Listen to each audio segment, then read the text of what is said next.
ओशो कहते हैं प्रेम प्रार्थना की पहली सीढ़ी है। लोग मंदिर और मस्जिद में जाकर प्रार्थना करते हैं, लेकिन उनका हृदय प्रेम से खाली होता है। ओशो समझते हैं कि ऐसी प्रार्थना सिर्फ एक शब्द का खेल है। प्रार्थना का अर्थ है ब्रह्मांड से बातें करना, और ब्रह्मांड की भाषा सिर्फ एक है, प्रेम। जब आप किसी से इतना प्रेम करते हैं कि आप खुद को भूल जाते हैं, वही क्षण प्रार्थना बन जाता है। प्रार्थना का मतलब घुटना टेकना नहीं, बल्कि अपने अहंकार को टेक देना है। ओशो के अनुसार प्रेमी ही असली प्रार्थनाशील व्यक्ति है, क्योंकि वो मिथ्या यानी झूठा से हटकर सत्य यानी सच की तरफ मुड़ गया है। ब्रह्मांड की इजाजत का गहरा अर्थ यही है कि अब आपकी इबादत और आपका इश्क अलग अलग नहीं रह रहा है। जब प्रेम गहरा होता है तो साथ ही व्यक्ति नहीं रहता, वो परमात्मा का एक दरवाज़ा बन जाता है। इसलिए प्रेम करो ताकि प्रार्थना तक पहुंच सको। क्या स्क्रिप्ट को और गहरा देने के लिए हमें ओशो के एक और क्रांतिकारी विचार को समझना होगा? संबंध यानी रिलेशनशिप और प्रेम यानी लविंगनेस के बीच का अंतर। ओशो कहते हैं कि रिलेशनशिप एक मृत चीज है, एक स्थिर वस्तु। जैसे ही हम किसी को कहते हैं तुम मेरे हो, हमने प्रेम का गला घोंट दिया। प्रेम एक प्रक्रिया है, एक निरंतर बहती हुई नदी है।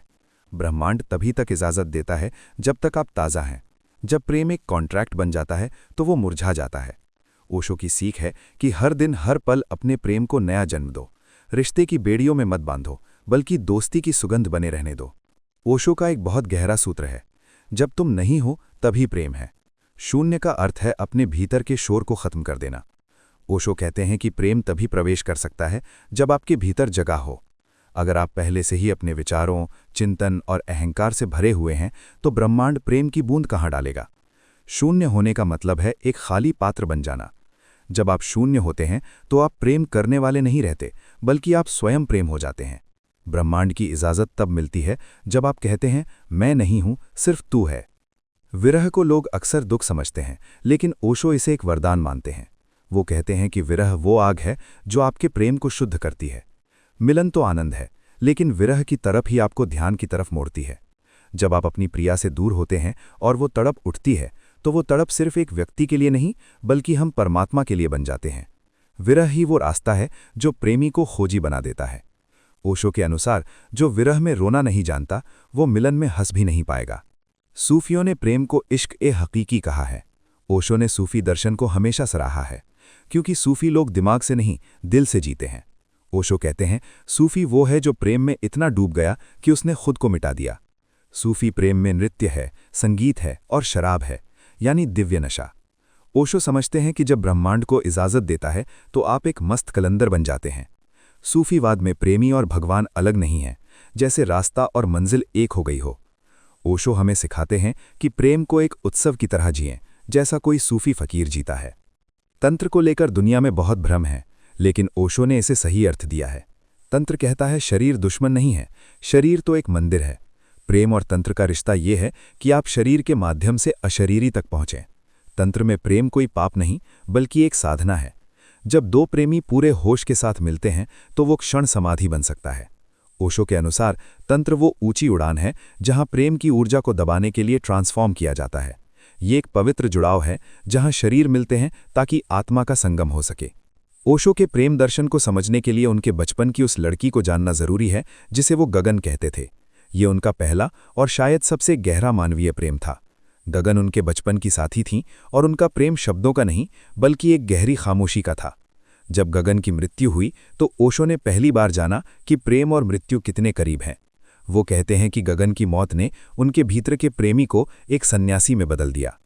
उन्होंने घंटों शमशान में बैठकर चिता को जलते हुए देखा और महसूस किया कि प्रेम वो है जो शरीर के जलने के बाद भी बचा रहता है।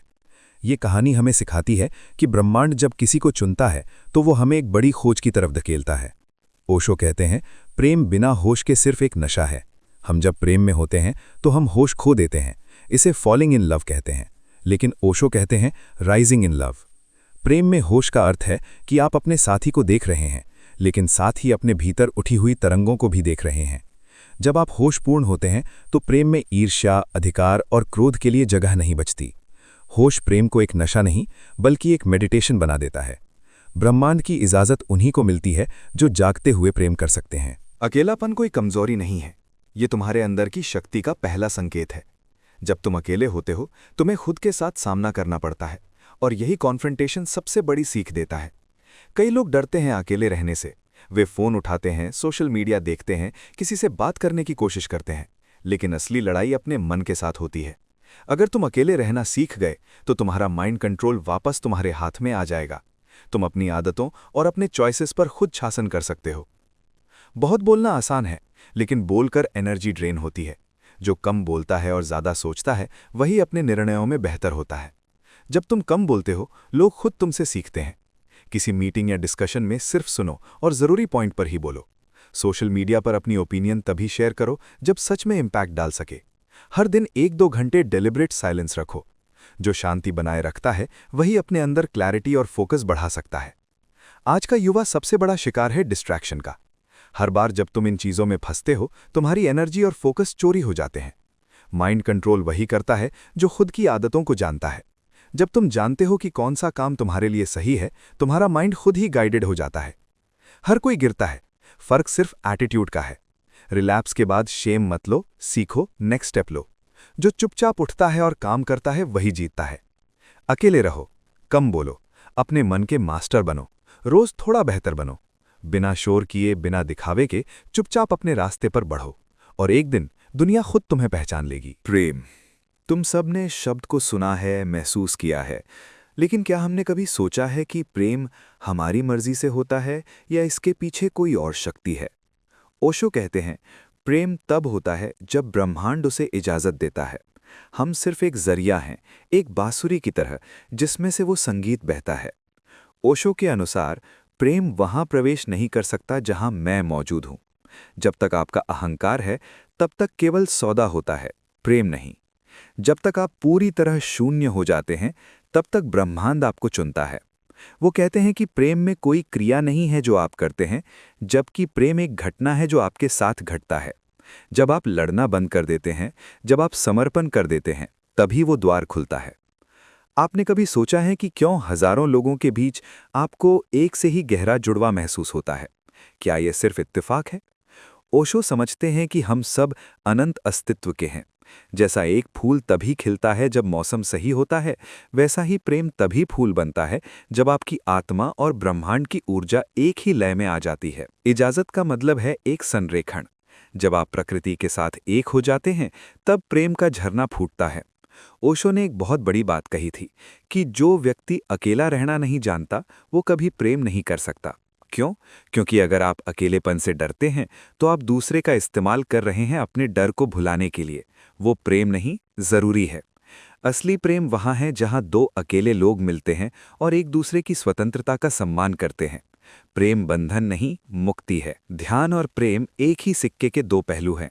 ध्यान का मतलब है खुद के साथ होना और प्रेम का मतलब है दूसरे के साथ ध्यानपूर्वक होना। ओशो कहते हैं कि अगर आप ध्यान नहीं कर सकते तो आपका प्रेम हमेशा उखड़ा उखड़ा रहेगा। जब आप शांत रहेंगे तभी आप हमें इजाज़त देते हैं जो ब्रह्मांड आपको दे रहा है। तो अगली बार जब आप किसी के प्रेम में हो तो याद रखिएगा, ये आपका चुनाव नहीं है, ये हम पर परमात्मा की कृपा है। अपने अहंकार को थोड़ा झुकने दीजिए ताकि वो अनंत ऊर्जा आपके भीतर से भी दूर रहे, क्योंकि प्रेम ही वो एकमात्र रास्ता है जो इंसान को भगवान बना देता है। ओशो अक्सर एक सवाल पूछते थे कि आपका प्रेम एक पिंजरा है या एक आकाश? आमतौर पर हम जिसे प्रेम कहते हैं वो कब्जा बन जाता है। हम चाहते हैं कि जिसे हम प्रेम करते हैं वो हमारी मुट्ठी में रहे, हमारी इच्छाओं पर चले। लेकिन ओशो कहते हैं कि प्रेम का अर्थ दूसरों को स्वतंत्र छोड़ देना है। जब ब्रह्मांड किसी प्रेम को इजाज़त देता है तो वो आपको बांधने के लिए नहीं, बल्कि आपके पंख खोलने के लिए होता है। अगर आपका प्रेम किसी की आज़ादी छीन रहा है तो समझ लीजिए कि वो प्रेम नहीं, आपके डर का रिश्ता है। ओशो समझते हैं कि असली प्रेमी वही है जो अपने साथी को इतनी आज़ादी दे कि वो चाहे तो उसे छोड़कर जा सके, लेकिन उसका प्रेम इतना गहरा हो कि वो साथी कभी जाना ही न चाहे। प्रेम कोई जंजीर नहीं है, प्रेम तो एक सुगंध है। क्या आप फूल की खुशबू को मुट्ठी में कैद कर सकते हैं? नहीं। जैसे ही आप मुट्ठी बंद करेंगे, खुशबू मर जाएगी। प्रेम को सिर्फ तभी महसूस किया जा सकता है जब हाथ खुले हों और हृदय पूरी तरह स्वागत के लिए तैयार हो। याद रखो, जहां आज़ादी नहीं वहां प्रेम का फूल कभी नहीं खिलता। ब्रह्मांड की इजाज़त का मतलब यही है कि आप अस्तित्व के साथ रह रहे हैं, और अस्तित्व कभी किसी को गुलाम नहीं बनाता। ओशो कहते हैं कि अक्सर लोग जिसे प्रेम समझते हैं वो सिर्फ वासना का एक चमकीला मुखौटा होता है। वासना का अर्थ है दूसरे का उपयोग करना अपने लिए। जब आप किसी से कहते हैं मैं तुमसे प्रेम करता हूं, तो अक्सर उसका मतलब होता है कि मैं तुम्हारा उपयोग करना चाहता हूं अपनी भूख मिटाने के लिए। ओशो समझते हैं कि वासना एक लीन की प्रकृति है, जबकि प्रेम एक दीने का आनंद है। वासना एक दबदबा है, एक कब्जा है। प्रेम एक समर्पण है। वासना में दूसरा व्यक्ति केवल एक वस्तु बन जाता है, लेकिन प्रेम में दूसरा व्यक्ति परमात्मा बन जाता है। जब तक आपकी ऊर्जा निचले केंद्रों पर अटक जाती है, वो वासना है, लेकिन जब वही ऊर्जा हृदय तक पहुंच जाती है, तो वो प्रेम बन जाती है। ब्रह्मांड की इजाजत तभी मिलती है जब आप शरीर से ऊपर उठकर आत्मा के दरवाजे पर दस्तक देते हैं। ओशो ने एक बहुत बड़ी बात कही थी कि जो व्यक्ति अकेला रहना नहीं जानता, वो कभी प्रेम नहीं कर सकता। क्यों? क्योंकि अगर आप अकेलेपन से डरते हैं, तो आप दूसरे का इस्तेमाल कर रहे हैं अपने डर को भुलाने के लिए। वो प्रेम नहीं, जरूरी है। असली प्रेम वहां है जहां दो अकेले लोग मिलते हैं और एक दूसरे की स्वतंत्रता का सम्मान करते हैं। प्रेम बंधन नहीं, मुक्ति है। ओशो ने प्रेम की एक बहुत ऊंची अवस्था बताई है, करुणा। वो कहते हैं प्रेम तब तक पूरा नहीं है जब तक वो करुणा न बन जाए। प्रेम में थोड़ी बहुत थकावट हो सकती है, थोड़ी जलन या ईर्ष्या हो सकती है, क्योंकि वहां अभी भी दो लोग हैं। लेकिन करुणा प्रेम का वो निथरा हुआ रूप है जहां कोई शर्त नहीं होती। करुणा का अर्थ है दूसरे की पीड़ा को महसूस करना और उसे बिना किसी बदले की उम्मीद के स्वीकार करना। ओशो के अनुसार प्रेम एक फूल है तो करुणा उसकी सुगंध। प्रेम जब ध्यान से गुजरता है तो वो करुणा बन जाता है। करुणा में आप सिर्फ अपने प्रेमी से प्रेम नहीं करते, बल्कि आप पूरे अस्तित्व के लिए प्रेम बन जाते हैं। फिर आप प्रेम करते नहीं, आप प्रेम हो जाते हैं। ओशो का सबसे क्रांतिकारी विचार है प्रेम और मृत्यु की एकता।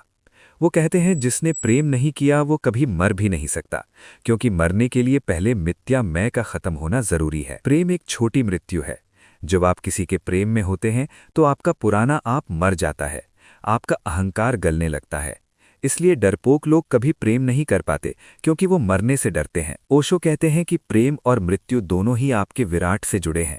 जब ब्रह्मांड को इजाजत दिया जाता है तो वो आपको मिटाने की इजाजत देता है, ताकि आप मिथ्या से हटकर सत्य में मिल सकें।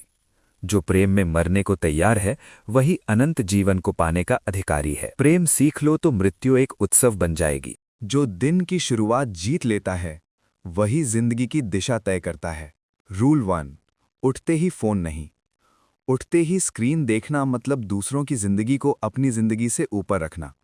उठो, पानी पियो, 5 गहरी सांस, खिड़की पर 2 मिनट चुप। रूल 2, शरीर को जगाओ। 10-20 मिनट वॉक या स्ट्रेचिंग, 20-30 पुशअप्स या इंडियन दंड बैठक। शरीर चलेगा तभी दिमाग मानेगा। Rule 3, morning anchor. एक छोटा काम जो रोज होगा, जैसे 10 मिनट लिखना, 10 मिनट ध्यान, 10 मिनट पढ़ना। यही एंकर डिसिप्लिन को बांधता है।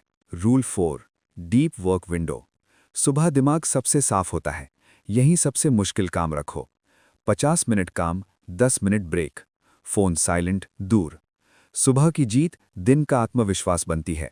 रूल 5, हल्का खाना। भारी खाना मतलब भारी दिमाग। इंडियन प्लेट सिंपल रखो। रूल 6, सोशल नॉइज कम। दोपहर में गॉसिप, बेकार स्क्रोलिंग सबसे ज्यादा डिसिप्लिन तोड़ते हैं। जरूरी कॉल्स, जरूरी मैसेजेस, बाकी ignore. Rule 7, slump is equal to movement. नींद आ रही है, मत लेटो। 5 मिनट तेज वॉक, पानी, 2 मिनट डीप ब्रीदिंग। एनर्जी बाहर से नहीं, मूवमेंट से आती है। Rule 8, physical plus skill combo. शाम को 2 काम करो। 30-45 मिनट फिजिकल यानी जिम, वॉक या sport. 30 minute skill, career related. जो शाम को खुद पर काम करता है वही धीरे धीरे आगे निकलता है। Rule 9, dopamine lockdown. रात का समय पॉर्न, रील्स, जंक का फेवरेट होता है। 9 बजे के बाद no reels, phone greyscale, bedroom में फोन नहीं। Rule 10, mind dump. सोने से पहले लिखो, आज क्या किया, कल का एक मेन टास्क। दिमाग हल्का होगा, नींद गहरी होगी। नींद कोई लग्जरी नहीं, नींद डिसिप्लिन का फ्यूल है। जो नींद चुराता है वो कल की ताकत चुराता है। परफेक्ट बनने की कोशिश मत करो, कंसिस्टेंट बनो। 7 दिन निभाओ, फिर सुधार करो, फिर आगे बढ़ो। डिसिप्लिन मैराथन है, स्प्रिंट नहीं। एक दिन मिस इज इक्वल टू सब खत्म, गलत। मोटिवेशन आए तब शुरू करूंगा, गलत। अकेला पड़ जाऊंगा, गलत। अकेलापन ही फोकस बनाता है, कम बोलो, फोन कम देखो, रोज थोड़ा बेहतर बनो। दुनिया तब बोलेगी जब तुम्हें बोलने की जरूरत नहीं पड़ेगी। 90 डेज, कोई जादू नहीं, लेकिन अगर ये 90 दिन सही चले तो तुम्हारा दिमाग पहले जैसा नहीं रहेगा। पहले 30 दिन साफ करने के लिए होते हैं, बनाने के लिए नहीं। Rules: porn is equal to 0, reels shorts is equal to minimum, junk food is equal to cut. जब तक कचरा बाहर नहीं जाएगा, क्लैरिटी अंदर नहीं आएगी। डेली ट्रूथ: मन भटकेगा, अर्जेस आएंगे, बोर्डम बढ़ेगा, लेकिन यही हीलिंग फेज है। अब दिमाग खाली नहीं, काम मांगता है। ऐड करो डेली लर्निंग, एक skill, physical movement, deep work 2-3 घंटे। क्रिएटिविटी खालीपन से आती है, डिसिप्लिन फोकस करवाती है, बैलेंस बनाता है, फोकस शार्प होता है। वापस आते हो, अब तुम कंट्रोल में होते हो, आदतें नहीं। साइलेंस इज इक्वल टू बोलना बंद करना नहीं, silence is equal to react करना बंद करना। कम बोलो, कम एक्सप्लेन करो, ज्यादा ऑब्जर्व करो। जो चुप रहना सीख गया वही भीतर सुन पाता है। खाते समय खाना, चलते समय चलना, बोलते समय शब्द महसूस करना। अवेयरनेस छोटे कामों से शुरू होती है। ओशो ने कभी दबाने को नहीं कहा, उन्होंने कहा देखो, समझो और अपने आप छूट जाएगा। जब अवेयरनेस बढ़ती है तो एडिक्शन अपने आप गिर जाती है। तुम रिलैप्स करोगे, लेकिन हार तब होती है जब तुम उठना छोड़ देते हो। ईगो तोड़ता है, रियलिटी दिखाता है, डायरेक्शन देता है। जिसने कभी नहीं गिरा उसने कभी खुद को नहीं जाना। शेम मत लो, एनालाइज करो, next action low. Relapse and नहीं, डेटा है। सेम दिन रीस्टार्ट, छोटा स्टेप, कोई ड्रामा नहीं। शोर नहीं, कंसिस्टेंसी जीतती है। स्ट्रांग लोग नहीं जीतते, जो वापस आते हैं वही जीतते हैं। दुनिया तुम्हें तब नहीं मानेगी जब तुम बोलोगे, दुनिया तुम्हें तब मानेगी जब तुम बदल चुके होगे। ओशो कहते हैं कि ज्यादा लोग प्रेम को इसी तरह करते हैं क्योंकि वो अकेलेपन से डरते हैं, लेकिन डर से निकला हुआ प्रेम कभी पवित्र नहीं हो सकता। अकेलेपन का मतलब है कि जब आप किसी की कमी खल रही हैं, जब अकेलापन का मतलब है कि आप अपने आप में पूरे हैं। ओशो का सूत्र है, जब आप अकेले रहकर खुश होना सीख लेते हैं तभी आप किसी और के साथ रहने के लायक बनते हैं। ब्रह्मांड उन्हें ही प्रेम की इजाज़त देता है जो अपने अस्तित्व के साथ दोस्ती कर चुके हैं। अगर आप अकेले खुश नहीं हैं तो आप दूसरे को भी सिर्फ दुख ही देंगे। समाज ने प्रेम को एक संस्था बना दिया है, जैसा विवाह। ओशो कहते हैं कि समाज प्रेम से डरता है क्योंकि जो व्यक्ति प्रेम में है वो कभी गुलाम नहीं बन सकता। समाज को कानून चाहिए, प्रेम नहीं। इसलिए हमें बचपन से ही प्रेम के नाम पर कर्तव्य सिखाया जाता है। ओशो हमें ललकारते हैं कि हम बंधनों को तोड़ें। प्रेम कोई सामाजिक समझौता नहीं है, ये दो आत्माओं का गुप्त मिलन है जिसमें तीसरे यानी समाज का कोई काम नहीं। ओशो प्रेम को एक कीमिया मानते हैं। वो कहते हैं कि प्रेम वो भट्टी है जिसका कचरा सोना बन जाता है। जब आप किसी के प्रेम में होते हैं तो आपकी ऊर्जा बदलने लगती है। आपकी यौन ऊर्जा धीरे धीरे आध्यात्मिक ऊर्जा में परिवर्तित होती है। ये कोई चमत्कार नहीं बल्कि एक विज्ञान है। अगर आप होश के साथ प्रेम में हैं तो आपका पूरा व्यक्तित्व निखर जाता है। ब्रह्मांड की इज्जत का मतलब है कि अब आपकी ऊर्जा ने एक नया रूप ले लिया है।